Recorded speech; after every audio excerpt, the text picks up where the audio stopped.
esencia de An se preservó en mí, sin diluirse en concubina. Los consejeros escucharon sus palabras con sorpresa. Al joven príncipe le dijeron que se acercara. Le preguntaron su nombre. Es Anu. Por mi antepasado An, fui así nombrado. Le preguntaron por sus generaciones. De los 3 hijos de An, les recordó. Anki fue el primogénito, sin hijo ni hija murió. Anit fue el mediano, en el lugar de Anki ascendió al trono. Anit tomó por esposa a la hija de su hermano menor. A partir de ellos, se registra en los anales la sucesión. ¿Quién fue el hermano pequeño, hijo de An y de Antu, de la simiente más pura? Los consejeros, admirados, se miraban entre sí. Enuru era su nombre. Les anunció Anu. Él fue mi gran antepasado.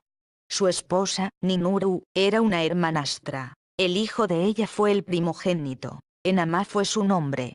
La esposa de este era una hermanastra, por las leyes de simiente y sucesión, un hijo le dio. De descendientes puros continuaron las generaciones, por ley y por simiente perfectas. Anu, por nuestro antepasado An, me pusieron mis padres a mí. Del trono se nos apartó. De la simiente pura de An no se nos apartó.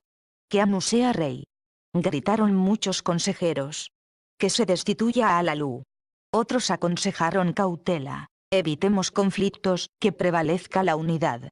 Llamaron a Alalu, para contarle lo que se había descubierto. Al príncipe Anu, Alalu le ofreció su brazo en abrazo. A Anu le dijo así: aunque de diferente descendencia, de un único antepasado descendemos ambos. Vivamos en paz, juntos devolveremos la abundancia a Nibiru. Déjame conservar el trono, conserva tú la sucesión. Al consejo dirigió estas palabras: que Anu sea príncipe coronado, que sea él mi sucesor. Que su hijo se case con mi hija, que se unifique la sucesión. Anu hizo una reverencia ante el consejo, ante la asamblea declaró así: de Alalu, el copero seré, su sucesor a la espera. Un hijo mío a una hija suya elegirá como novia. Esa fue la decisión del consejo. Se inscribió en los anales reales. De esta manera, Alalu siguió sentado en el trono. Él convocó a los sabios, a eruditos y comandantes consultó. Para decidir, obtuvo muchos conocimientos. Que se construyan naves celestiales, decidió. Para buscar oro en el brazalete repujado, decidió. Los brazaletes repujados destruyeron las naves. Ninguna de ellas volvió. Que las armas de terror abran las entrañas de Nibiru, que los volcanes vuelvan a la erupción. Ordenó entonces. Se armaron carros celestes con las armas de terror, con proyectiles de terror golpearon a los volcanes desde los cielos. Las montañas se balancearon, los valles se estremecieron, mientras grandes resplandores estallaban con estruendo. Había mucho alborozo en el reino. Había expectativas de abundancia. En el palacio, Anu era el copero de Alalu. Él se postraría a los pies de Alalu, le pondría la copa en la mano. Alalu era el rey. A Anu le trataba como a un sirviente.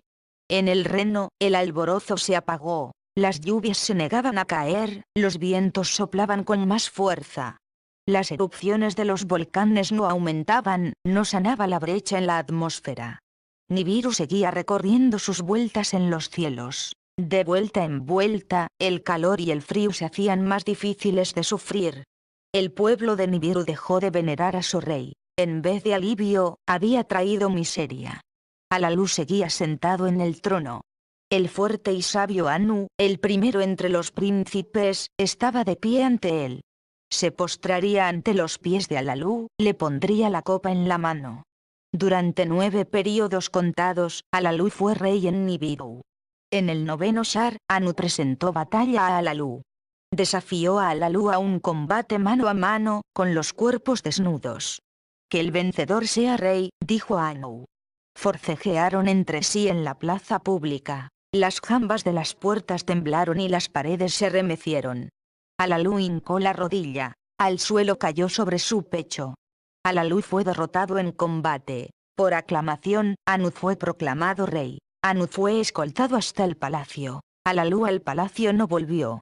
De entre las masas, sigilosamente escapó. Tenía miedo de morir como lama. Sin que lo reconocieran, fue apresuradamente hasta el lugar de los carros celestiales. Alalú se subió a un carro que arrojaba de proyectiles, cerró la portezuela tras él. Entró en la cámara de la parte delantera, ocupó el asiento del comandante.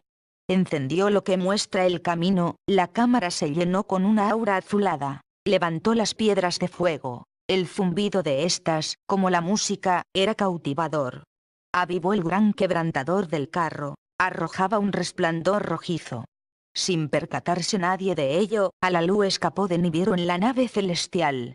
Hacia la nívea tierra puso rumbo Alalú. Por un secreto del principio, eligió su destino. Sinopsis de la segunda tablilla. La huida de Alalú en una nave espacial con armas nucleares pone rumbo aquí, el séptimo planeta, la Tierra, porque espera encontrar oro en la Tierra, la cosmogonía del sistema solar. El agua y el oro de Tiamat, la aparición de Nibiru desde el espacio exterior, la batalla celestial y la ruptura de Tiamat. La Tierra, la mitad de Tiamat, hereda sus aguas y su oro. Kingu, el principal satélite de Tiamat, se convierte en la luna de la Tierra. Nibiru es destinada a orbitar para siempre al Sol. La llegada de Alalú y su aterrizaje en la Tierra. Alalú, al descubrir oro, tiene la suerte de Nibiru en sus manos, una representación babilónica de la batalla celestial. La segunda tablilla. Hacia la nívea tierra puso rumbo Alalú. Por un secreto del principio, eligió su destino.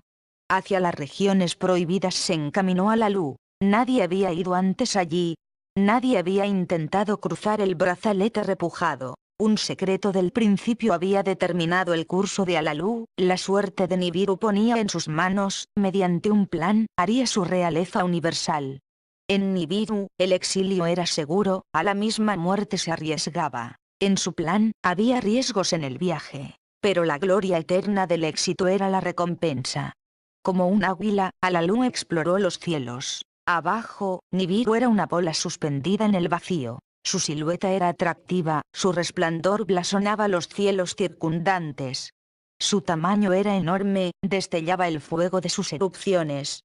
Su envoltorio sustentador de vida, su tono rojizo, era como espuma marina. En su mitad, se veía la brecha, como una herida oscura. Miró hacia abajo de nuevo. La amplia brecha se había convertido en una cubeta. Volvió a mirar, la gran bola de Nibiru se había convertido en una fruta pequeña. La siguiente vez que miró, Nibiru había desaparecido en el gran mar oscuro. El remordimiento se aferró al corazón de Alalú, el miedo lo tenía entre sus manos. La decisión se trocó en duda. Alalú consideró si detener su trayectoria. Luego, desde la audacia regresó a la decisión. 100 leguas, 1000 leguas recorrió el carro, 10.000 leguas viajó el carro. En los amplios cielos, la oscuridad fue la más oscura. En la lejanía, las estrellas distantes parpadeaban ante sus ojos. Más leguas viajó Alalú y, luego, su mirada encontró una visión de gran alborozo. En la extensión de los cielos, el emisario de los celestiales le daba la bienvenida. El pequeño Gaga, el que muestra el camino, le daba la bienvenida a Alalú con su vuelta, hasta él extendía su bienvenida. Deambulando desvaído, estaba destinado a viajar antes y después del celestial Antú, con el rostro hacia adelante, con el rostro hacia atrás, con dos rostros estaba dotado. Su aparición, al ser el primero en recibir a Alalú, lo consideró como un buen augurio. Por los dioses celestiales es bienvenido. Así lo entendió. En su carro, Alalú siguió el sendero de Gaga. Hasta el segundo dios de los cielos se dirigía. Pronto el celestial Antú, el nombre que le diera el rey Ensar, se divisó en la oscuridad de las profundidades. Azul como las aguas puras era su color. De las aguas superiores era el comienzo. Alalú se quedó encantado con la belleza de la visión. A cierta distancia continuó su recorrido. En la lejanía, el esposo de Antú empezó a brillar, por tamaño igual al de Antú. Como el doble de su esposa, por un verde azulado se distinguía An. Una fascinante multitud lo circundaba. De suelos firmes estaban provistos. Alalú les dio una afectuosa despedida a los dos celestiales, discerniendo todavía el sendero de Gaga. Estaba mostrando el sendero hacia su antiguo señor, del cual una vez fue consejero. Hacia Ansar, el primero de los príncipes de los cielos, se dirigía el recorrido. Acelerando el carro, Alalú pudo vencer la insidiosa atracción de Ansar. Con anillos brillantes de fascinantes colores hechizaba el carro. Alalú dirigió rápidamente la mirada a un lado, y desvió con fuerza lo que muestra el camino. Entonces, ante él apareció una visión aún más temible. En los cielos lejanos, la estrella brillante de la familia llegó a ver. Una visión más atemorizadora siguió a la revelación. Un monstruo gigante, moviéndose en su destino, arrojó una sombra sobre el sol. Kisar se tragó a su creador. Pavoroso fue el acontecimiento. Un mal augurio, pensó de hecho Alalú. El gigante Kisar, el primero de los planetas estables, tenía un tamaño abrumador. Tormentas de remolinos oscurecían su rostro, y movían manchas de colores de aquí para allá. Una hueste innumerable, unos rápidos, otros lentos, circundaban al dios celestial. Dificultosos eran sus caminos, adelante y atrás se agitaban. El mismo Kisar lanzó un hechizo, estaba arrojando relámpagos divinos. Mientras Alalú observaba, su curso se vio afectado, se distrajo su dirección, sus actos se hicieron confusos. Después, el oscurecimiento de la profundidad comenzó a pasar. Kisar en su destino prosiguió su vuelta. Moviéndose lentamente, levantó su velo sobre el sol radiante. Aquel del principio llegó a verse plenamente. Pero la alegría del corazón de Alalú no duró demasiado. Más allá del quinto planeta, acechaba el mayor de los peligros, como ya sabía. El brazalete repujado dominaba más adelante, era de esperar la destrucción. De rocas y piedras estaba compuesto, como huérfanos sin madre se agrupaban. Abalanzándose por delante y por detrás, seguían un destino pasado. Sus hechos eran detestables, difíciles sus senderos. Habían devorado a los carros de exploración de Nibiru como leones hambrientos. Se negaban a entregar el precioso oro, necesario para la supervivencia. Hacia el brazalete repujado se precipitó el carro de Alalú, a enfrentarse audazmente en estrecho combate con las feroces piedras. Alalú tiró hacia arriba con más fuerza las piedras de fuego de su carro, dirigió lo que muestra el camino con mano firme. Las siniestras rocas cargaron contra el carro, como un enemigo al ataque en la batalla. Alalú soltó desde el carro un proyectil portador de muerte hacia ellas. Y después, otra y otra, contra el enemigo, las armas de terror arrojó. Como guerreros asustados, las rocas regresaron, abriendo un sendero para Alalú. Como por hechizo, el brazalete repujado le abrió una puerta al rey. En la oscura profundidad, Alalú pudo ver los cielos con claridad. No fue derrotado por la ferocidad del brazalete, su misión no había terminado. En la distancia, la bola ígnea del sol extendía su resplandor. Estaba emitiendo rayos de bienvenida hacia Alalú. Delante del sol, un planeta pardo rojizo recorría su vuelta. Era el sexto en la cuenta de dioses celestiales. Alalú no pudo sino entreverlo. Sobre su predestinado recorrido, se apartaba con rapidez del sendero de Alalú. Después, apareció la nieve a tierra, el séptimo en la cuenta celestial. Alalú puso rumbo al planeta, hacia un destino más tentador. Su atractiva esfera era más pequeña que Nibiru, su red de atracción era más débil que la de Nibiru. Su atmósfera era más delgada que la de Nibiru, en ella se arremolinaban las nubes. Abajo, la tierra estaba dividida en tres regiones. Blanco de nieve en la cima y en la base, azul y marrón entre ellas. Con destreza, Alalú desplegó las alas de detención del carro para circundar la bola de la tierra. En la región media, pudo discernir tierra firme y océanos acuosos. Dirigió hacia abajo el rayo que penetra, para detectar las interioridades de la tierra. Lo he conseguido. Gritó extáticamente. Oro, mucho oro, había indicado el rayo. Estaba por debajo de la región de color oscuro, en las aguas también había. Golpeándole el corazón en el pecho, Alalú estaba valorando una decisión. ¿Haría descender su carro sobre la tierra seca, quizás para estrellaréis y morir? ¿Pondría rumbo a las aguas, quizás para hundirse en el olvido? ¿Qué camino debía tomar para sobrevivir? ¿Descubriría el valioso oro? En el asiento del águila, Alalú no se agitó. En manos del lado confió el carro. Completamente cautivo en la red atractiva de la tierra, el carro se iba moviendo cada vez más rápido. Las alas extendidas se encendieron. La atmósfera de la tierra era como un horno. Luego, el carro tembló, emitiendo un estruendo mortífero. Abruptamente, el carro chocó, deteniéndose de repente. sin sentido por la sacudida, aturdido por el choque, Alalú se quedó inmóvil, luego abrió los ojos y supo que estaba entre los vivos. Al planeta del oro había llegado victorioso. Viene ahora el relato de la tierra y su oro. Es un relato del principio, y de cómo los dioses celestiales fueron creados. En el principio, cuando en el arriba los dioses de los cielos no habían sido llamados a ser, y en el ki de abajo, el suelo firme aún no había sido nombrado, solo en el vacío existía Apsu, su engendrador primordial. En las alturas del arriba, los dioses celestiales aún no habían sido creados. En las aguas del abajo, los dioses celestiales aún no habían aparecido. Arriba y abajo, los dioses aún no habían sido formados, los destinos aún no se habían decretado. Ninguna caña se había formado aún, ni tierra pantanosa había aparecido. Apsu, solo, reinaba en el vacío. Después, mediante los vientos de Apsu, las aguas primordiales se mezclaron, un hábil y divino conjuro lanzó Apsu sobre las aguas. Sobre la profundidad del vacío, él vertió un profundo sueño. Tiamat, la madre de todo, forjó como esposa para sí mismo. Una madre celestial, era ciertamente una belleza acuosa. Junto a él, Apsu trajo después al pequeño Munu, como mensajero suyo lo nombró, para hacerle un presente a Tiamat. Un regalo resplandeciente concedió Apsu a su esposa. Un radiante metal, el imperecedero oro, para que solo ella lo poseyera. Después fue cuando los dos mezclaron sus aguas, para que salieran entre ellos los hijos divinos. Varón y hembra fueron creados los celestiales. Lamu y Laamu por nombres se les dieron. En el abajo, Apsu y Tiamat les hicieron una morada. Antes de que hubieran crecido en edad y en estatura, en las aguas del arriba, Ansar y Kisar fueron formados, sobrepasando a sus hermanos en tamaño.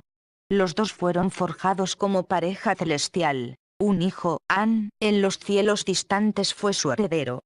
Después, Antu, para ser su esposa, fue creada como igual de An. La morada de ambos se hizo como frontera de las aguas superiores. Así fueron creadas tres parejas celestes, abajo y arriba, en las profundidades. Por sus nombres se les llamó, ellos formaron la familia de Apsu con Munu y Tiamat. En aquel tiempo, Nibiru aún no se había visto, la tierra aún no había sido llamada a ser. Estaban mezcladas las aguas celestes, aún no estaban separadas por un brazalete repujado. En aquel tiempo, las vueltas aún no estaban del todo diseñadas. Los destinos de los dioses aún no estaban firmemente decretados. Los parientes celestiales se agrupaban. Erráticos eran sus caminos. Para Apsu, sus caminos eran ciertamente detestables. Tiamat, sin poder descansar, se sentía agraviada y enfurecida. Una multitud formó para que marcharan a su lado, una multitud rugiente y terrible creó contra los hijos de Apsu. En total, 11 de esta especie creó. Ella hizo al primogénito, Kingu, jefe entre ellos.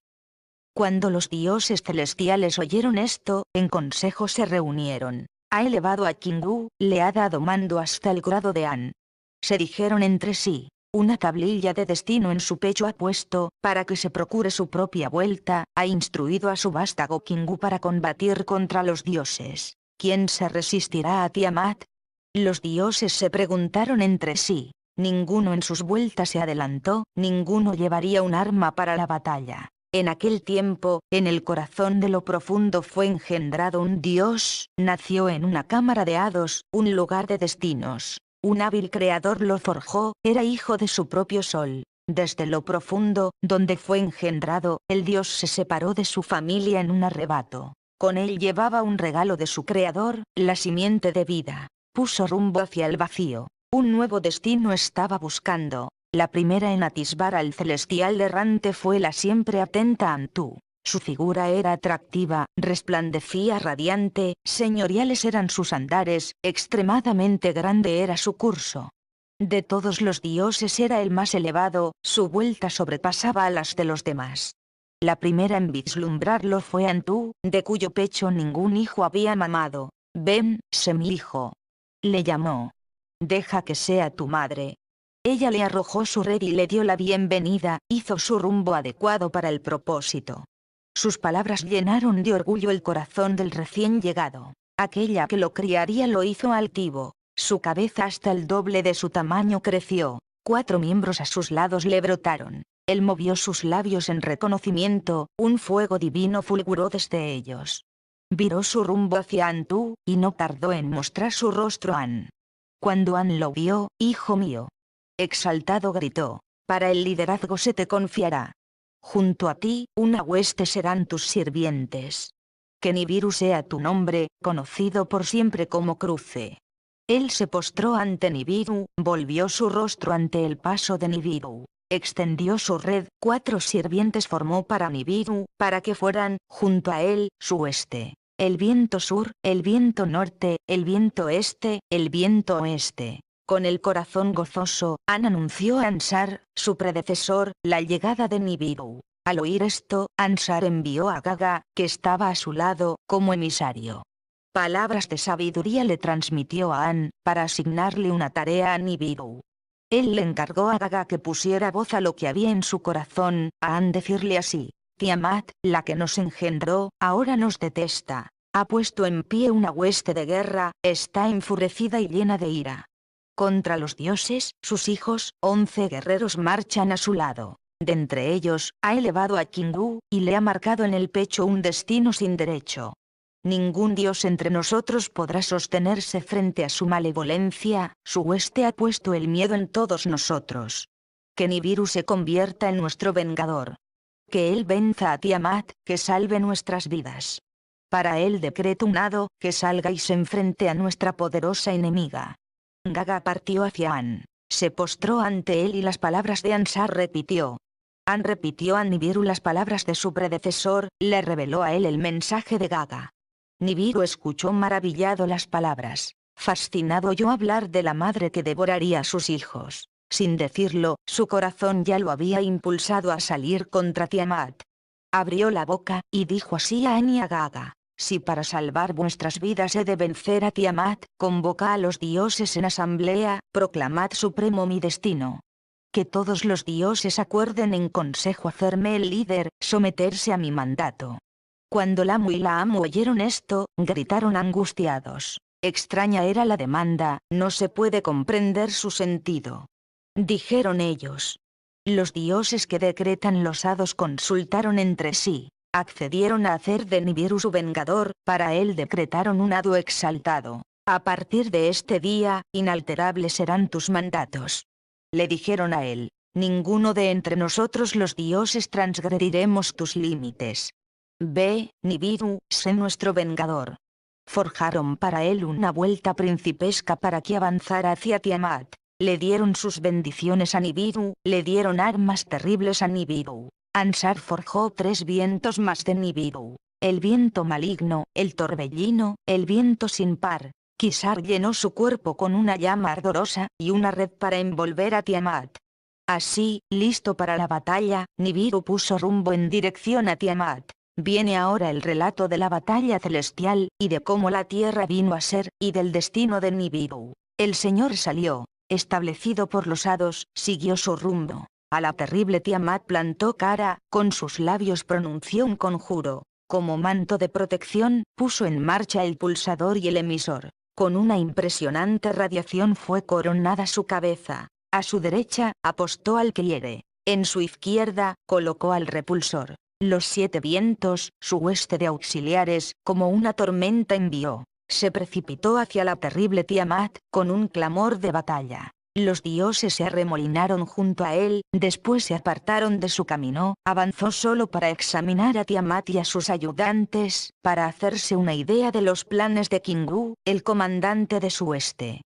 Cuando vio al valiente Kingu, se le nubló la vista. Mientras miraba a los monstruos, se le distrajo la dirección, su rumbo se trastocó, sus actos se confundieron. El grupo de Tiamat la rodeaba estrechamente, temblaban de terror. Tiamat estremeció sus raíces, un rugido poderoso emitió. Lanzó un hechizo sobre Nibiru, lo envolvió con sus encantos. Y la suerte entre ellos estaba echada, la batalla era inevitable. Cara a cara se encontraron, Tiamat y Nibiru. Avanzaban uno contra otro, se acercaban a la batalla, buscando el singular combate. El Señor extendió su red, para envolverla la lanzó. Tiamat gritó con furia. Como poseída, perdió sus sentidos. El viento maligno, que había estado tras él, a Nibiru adelantó, ante el rostro de ella lo soltó. Ella abrió la boca para tragarse al viento maligno, pero no pudo cerrar los labios. El viento maligno cargó contra su vientre, se abrió paso en sus entrañas. Sus entrañas aullaban, su cuerpo se dilató, la boca se le abrió. A través de la abertura, Nibiru disparó una flecha brillante, un relámpago divino. La flecha le despedazó las entrañas, le hizo pedazos el vientre, le desgarró la matriz, le partió el corazón. Habiéndola sometido así, él extinguió su aliento vital. Nibiru contempló el cuerpo sin vida, Tiamat era ahora un cadáver masacrado. Junto a su señora sin vida, sus 11 ayudantes temblaban de terror. Quedaron capturados en la red de Nibiru, incapaces como eran de huir. Kingu, a quien Tiamat había hecho jefe de su hueste, estaba entre ellos. El señor le puso grilletes, y a su señora sin vida lo encadenó. Le arrebató a Kingu las tablillas de los destinos, que sin ningún derecho se le habían dado, le estampó su propio sello, sujetó el destino a su propio pecho. Al resto del grupo de Tiamat los ató como cautivos, en su propia vuelta los atrapó, los puso bajo su pie, los cortó en pedazos, los ató a todos a su vuelta, les hizo girar alrededor, con el rumbo invertido. Después, Nibiru partió del lugar de la batalla, anunció la victoria a los dioses que le habían nombrado. Dio la vuelta alrededor de Apsu, hacia Kisariansar viajó. Gaga salió a recibirle, y como heraldo hacia los demás viajó después. Más allá de Aniantu, Nibiru se encaminó hacia la morada en lo profundo. Sobre la suerte de la inerte Tiamat y de Kingu reflexionó después. A Tiamat, a la que había sometido, el señor Nibiru volvió más tarde. Se encaminó hacia ella, se detuvo a ver su cuerpo sin vida. Estuvo planeando en su corazón dividir hábilmente al monstruo. Después, como un mejillón, en 2 partes la dividió, separó el tronco de las partes inferiores. Separó los canales internos de ella, maravillado contempló sus venas doradas. Pisando su parte posterior, el señor cortó completamente la parte superior. El viento norte, su ayudante, a su lado llamó, que se llevara la cabeza cercenada, le ordenó al viento, que la pusiera en el vacío. El viento de Nibiru se cernió pues sobre Tiamat, barriendo sus chorreantes aguas. Nibiru disparó un rayo, al viento norte le dio una señal. En un resplandor, la parte superior de Tiamat fue llevada a una región desconocida. Con ella, también fue exiliado el encadenado Kingu, para que fuera compañero de la parte seccionada. Después, Nibiru reflexionó sobre la suerte de la parte posterior. Quería que fuera un trofeo imperecedero de la batalla, un recordatorio constante en los cielos, que señalara el lugar de la batalla. Con su maza, golpeó la parte posterior hasta hacerla trozos pequeños, después los enlazó en una banda hasta formar un brazalete repujado, entrelazándolos, los situó como guardianes, un firmamento para dividir las aguas de las aguas. Las aguas superiores por encima del firmamento de las aguas inferiores separó.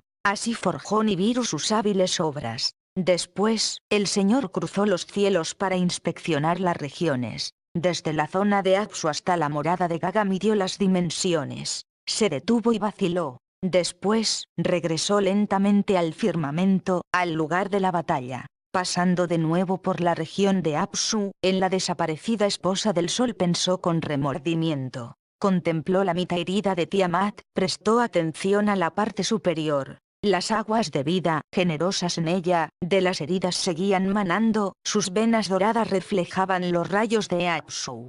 De la simiente de la vida, del legado del Creador, se acordó entonces Nibiru. Cuando puso su pie sobre Tiamat, cuando la partió en pedazos, sin duda él le impartió la simiente a ella. Nibiru se dirigió a Apsu, diciéndole así: con tus cálidos rayos, da salud a las heridas. Que a la parte rota nueva vida le sea dada, que sea en tu familia como una hija, que las aguas en un lugar se reúnan, que aparezca tierra firme. Por tierra firme que sea llamada, Ki será su nombre a partir de ahora.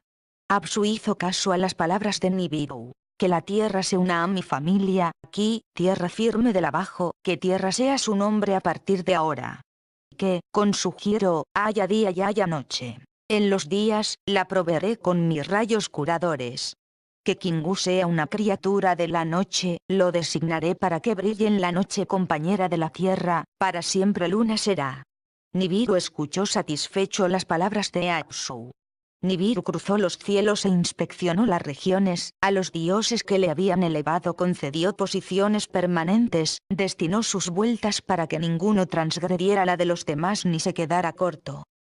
Fortaleció las esclusas celestes, puso puertas en ambos lados. Una morada remota eligió para sí, más allá de Gaga estaban sus dimensiones. Le suplicó a Apsu que decretara para él la gran vuelta como su destino. Todos los dioses levantaron su voz desde sus posiciones. Que la soberanía de Nibiru sea sobresaliente. El más radiante de los dioses es, que sea en verdad el hijo del sol. Desde su región, Apsu dio su bendición. Nibiru mantendrá el cruce de cielo y tierra. Cruce será su nombre.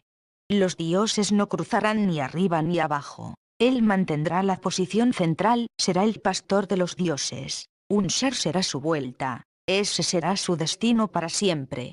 Viene ahora el relato de cómo comenzaron los tiempos de antaño, y de la era que, en los anales, fue conocida por el nombre de Era Dorada, y cómo fueron las misiones de Nibiru a la tierra para obtener oro. La huida de Alalú desde Nibiru fue su comienzo. Alalú estaba dotado de gran entendimiento, muchos conocimientos había adquirido en su aprendizaje. De su antecesor Ansargal, de los cielos y las vueltas había amasado muchos conocimientos, a través de Ensar, sus conocimientos aumentaron grandemente. De todo ello aprendió mucho Alalú. Con los sabios discutía, a eruditos y comandantes consultaba. Así se determinaron los conocimientos del principio, así poseyó Alalú estos conocimientos. El oro en el brazalete repujado era la confirmación, el oro en el brazalete repujado era el indicio del oro en la parte superior de Tiamat. Y al planeta del oro llegó Alalú victoriosamente, con un choque atronador de su carro. Con un rayo, exploró el lugar, para descubrir sus alrededores. Su carro descendió en tierra seca, al filo de amplias tierras pantanosas aterrizó. Se puso un casco de águila, se puso un traje de pez. Abrió la portezuela del carro. Ante la portezuela abierta se detuvo para asombro. Oscuro era el suelo, azul blanco eran los cielos. No había sonidos, nadie que le ofreciera la bienvenida. Estaba solo en un planeta extraño, quizás exiliado para siempre de Nibiru. Bajó a tierra, sobre el oscuro suelo puso el pie, había colinas en la distancia. En las cercanías, había mucha vegetación. Ante él, había tierras pantanosas, en ellas se introdujo. Con el frío de sus aguas se estremeció, volvió al suelo seco. Estaba solo en un planeta extraño. Se vio poseído por sus pensamientos, esposa y descendientes con nostalgia recordaba. ¿Estaría exiliado de Nibiru para siempre? Se preguntaba esto una y otra vez. No tardó en volver al carro, con alimento y bebida para mantenerse. Después, le venció un profundo sueño, una poderosa ensoñación.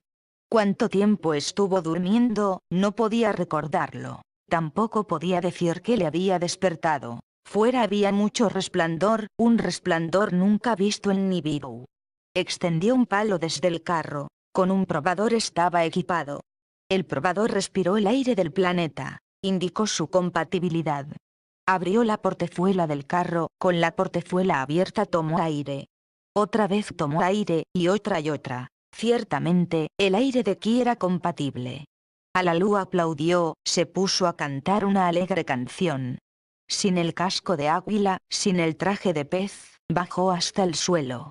El resplandor del exterior era cegador, los rayos del sol lo abrumaban. Volvió al carro, se puso una máscara para los ojos. Tomó el arma portátil, asió el práctico tomador de muestras. Bajó a tierra, sobre el oscuro suelo puso el pie. Se encaminó hacia los cenagales. Oscuras y verdosas eran las aguas. En el borde de la ciénaga había guijarros. Alalú tomó un guijarro, lo arrojó a la ciénaga. Sus ojos vislumbraron un movimiento en la ciénaga. Las aguas estaban llenas de peces. Introdujo el tomador de muestras en la ciénaga, para considerar las turbias aguas. El agua no era adecuada para beber, descubrió Alalú muy decepcionado. Se alejó de las ciénagas, y fue en dirección a las colinas. Pasó a través de la vegetación. Los arbustos daban paso a los árboles. El lugar era como un huerto, los árboles estaban cargados de frutos. Seducido por su dulce aroma, Alalú tomó una fruta. Se la puso en la boca. Si dulce era su aroma, más dulce era su sabor. Alalú se deleitó enormemente. Alalú caminaba evitando los rayos del sol, dirigiéndose hacia las colinas. Entre los árboles, sintió humedad bajo sus pies, una señal de aguas cercanas. Puso rumbo en dirección a la humedad. En mitad del bosque había un estanque, una laguna de aguas silenciosas. Sumergió el tomador de muestras en la laguna, el agua era buena para beber. Alalú rió. Una risa sin fin hizo presa en él. El aire era bueno, el agua era apta para beber. Había fruta, había peces. Entusiasmado, Alalú se agachó, juntó las manos haciendo un cuenco, llevó agua hasta su boca. El agua tenía frescura, un sabor diferente del agua de Nibiru. Bebió una vez más y luego, asustado, dio un salto. Podía escuchar un bisbiseo. Un cuerpo se deslizaba por la orilla de la laguna. Aferró el arma portátil, dirigió una ráfaga de su rayo hacia lo que silbaba. Lo que se movía se detuvo, el silbido terminó. Alalú se adelantó para examinar el peligro.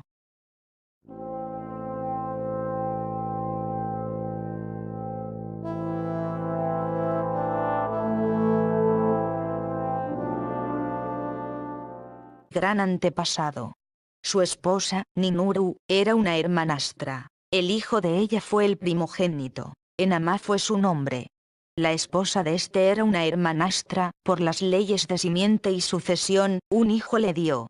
De descendientes puros continuaron las generaciones, por ley y por simiente perfectas. Anu, por nuestro antepasado An, me pusieron mis padres a mí. Del trono se nos apartó. De la simiente pura de An no se nos apartó. Que Anu sea rey. Gritaron muchos consejeros. Que se destituya a Alalú. Otros aconsejaron cautela. Evitemos conflictos, que prevalezca la unidad. Llamaron a Alalú, para contarle lo que se había descubierto. Al príncipe Anu, Alalú le ofreció su brazo en abrazo. A Anu le dijo así: aunque de diferente descendencia, de un único antepasado descendemos ambos. Vivamos en paz, juntos devolveremos la abundancia a Nibiru.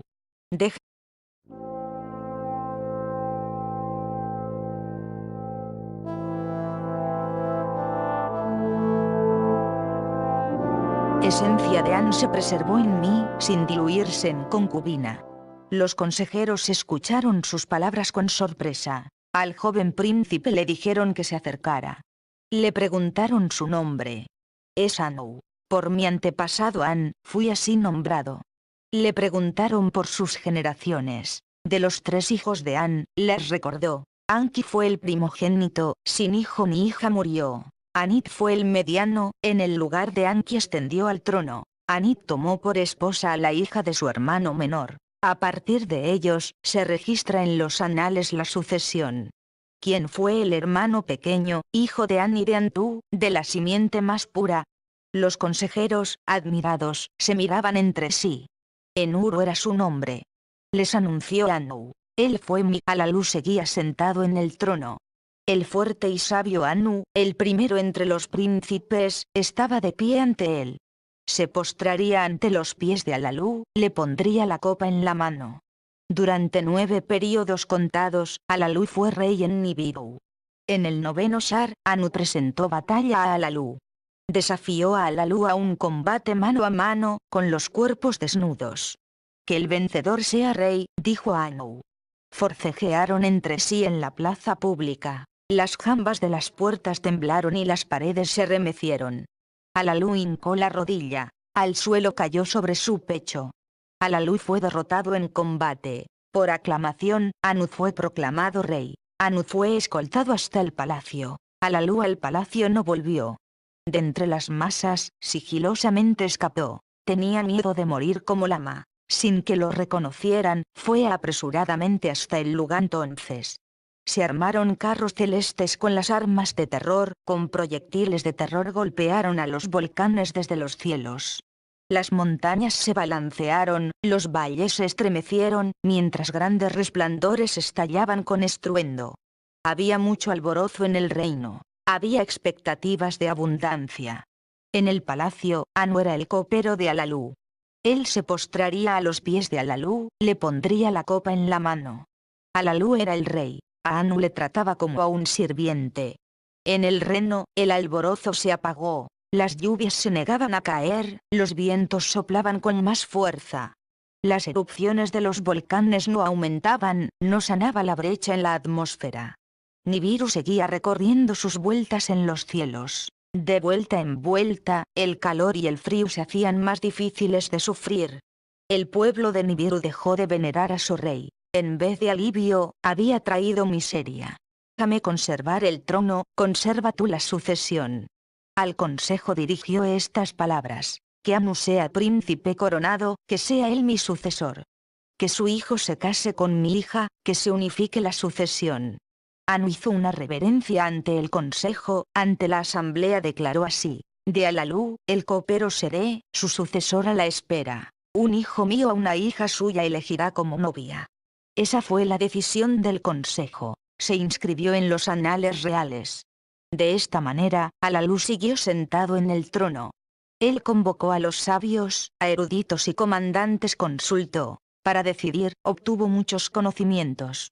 Que se construyan naves celestiales, decidió. Para buscar oro en el brazalete repujado, decidió. Los brazaletes repujados destruyeron las naves. Ninguna de ellas volvió. Que las armas de terror abran las entrañas de Nibiru, que los volcanes vuelvan a la erupción. Ordenó